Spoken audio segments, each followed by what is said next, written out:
मैं आपको कुछ टर्म्स के दरमियान फ़र्क करा रहा हूँ। ये एंट्री टेस्ट के हवाले से बहुत अहम है, जैसे आइसोटोप्स, आइसोबार, आइसोटोन्स और आइसो इलेक्ट्रॉनिक स्पीशीज़। तो आइसोटोप वेरी सिंपल, जब एलिमेंट के एटम्स का एटॉमिक नंबर सेम हो लेकिन एटॉमिक मास डिफरेंट हो, आप उसे आइसोटोप बोलते हो। जैसे कार्बन 6 एटॉमिक नंबर एक ही रहेगा लेकिन इसका एटॉमिक मास 12 भी हो सकता है, 13 भी हो सकता है, 14 भी हो सकता है।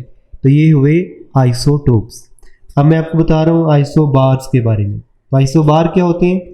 Those atoms of 2 or more elements which have the same mass number, मतलब atomic mass but different atomic number. अगर कुछ एलिमेंट्स के एटॉमिक नंबर डिफरेंट हों लेकिन एटॉमिक मास सेम हो, आप उसे आइसोबार बोलोगे। जैसे कार्बन का एटॉमिक नंबर 6 हो सकता है और एटॉमिक मास 14 हो सकता है।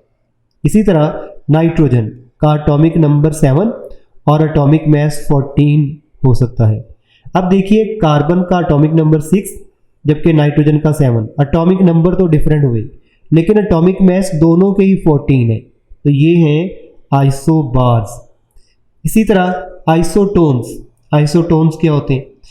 Atoms of the different elements having same number of neutron but different mass number. जब डिफरेंट एटम्स के न्यूट्रॉन सेम होंगे लेकिन एटॉमिक मास डिफरेंट होगा, आप उसे आइसोटोन्स बोलोगे।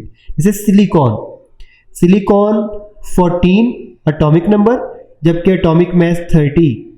अब 30 में देखिए 14 तो प्रोटॉन हुए जबकि न्यूट्रॉन 16 है।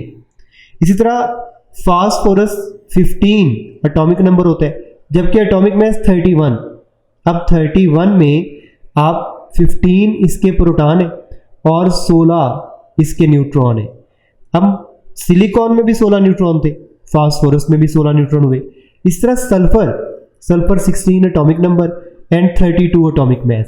तो 16 इसका प्रोटॉन की तादाद और 16 ही न्यूट्रॉन की तादाद। अब तीनों के अंदर इनके न्यूट्रॉन्स सेम है जबकि एटॉमिक मास मतलब मास नंबर तीनों का डिफरेंट है, तो आपने इन्हें बोला आइसोटोन्स। तो आइसोइलेक्ट्रॉनिक क्या होते हैं? जब किसी भी एलिमेंट के अंदर इलेक्ट्रॉन की तादाद सेम हो।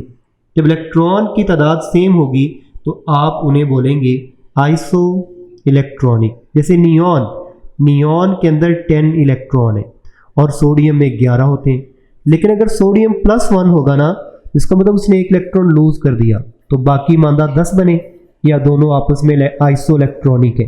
मैग्नीशियम के अंदर 12 इलेक्ट्रॉन है लेकिन अगर वो 2 इलेक्ट्रॉन दे दे तो बाकी बचेंगे 10, वो भी इनके साथ आइसो इलेक्ट्रॉनिक है। इसी तरह एल्यूमिनियम 13 इलेक्ट्रॉन होते हैं, अगर वो 3 इलेक्ट्रॉन दे दे और एल्यूमिनियम +3 बने तो उसके अंदर भी 10 इलेक्ट्रॉन है। लिहाजा ये सारे आपस में हुए आइसो इलेक्ट्रॉनिक। नीचे की तरफ आते हैं, इलेक्ट्रॉन लॉस की मिसालें ली हमने, इलेक्ट्रॉन गेन की मिसाल लेते हैं। फ्लोरीन के अंदर 9 इलेक्ट्रॉन होते हैं लेकिन जब वो 1 इलेक्ट्रॉन रिसीव कर लेगा तो 10 इलेक्ट्रॉन हो जाएंगे। ये भी आइसो इलेक्ट्रॉनिक है with neon, sodium +, magnesium +2, aluminium +3, इन सब के अंदर 10-10 इलेक्ट्रॉन है। इसी तरह ऑक्सीजन 8 इलेक्ट्रॉन होते हैं, अगर वो 2 इलेक्ट्रॉन ले ले वो -2 बन जाए तो 10 इलेक्ट्रॉन हो जाएंगे। इसी तरह नाइट्रोजन 7 इलेक्ट्रॉन होते हैं और अगर वो 3 इलेक्ट्रॉन रिसीव कर ले N-3 बन जाए तो उसके अंदर भी 10 इलेक्ट्रॉन है। तो ये कहलाएंगे आइसो इलेक्ट्रॉनिक स्पीशीज़।